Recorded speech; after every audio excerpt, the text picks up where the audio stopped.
اور ہم نے آسمان اور زمین کو اور جو مخلوقات ان دونوں کے درمیان ہے اس کو کھیل تماشے کے لیے پیدا نہیں کیا۔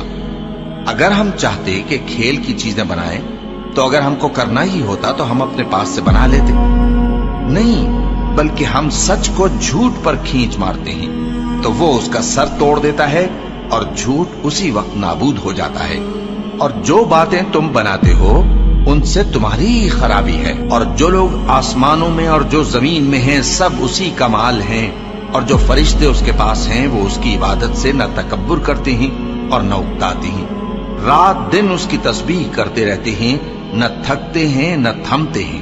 بھلا لوگوں نے جو زمین کی چیزوں سے بعض کو معبود بنا لیا ہے تو کیا وہ ان کو مرنے کے بعد اٹھا کھڑا کریں گے؟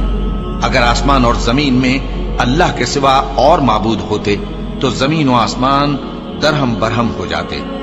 جو باتیں یہ لوگ بناتے ہیں تو اللہ جو مالک عرش ہے ان باتوں سے پاک ہے۔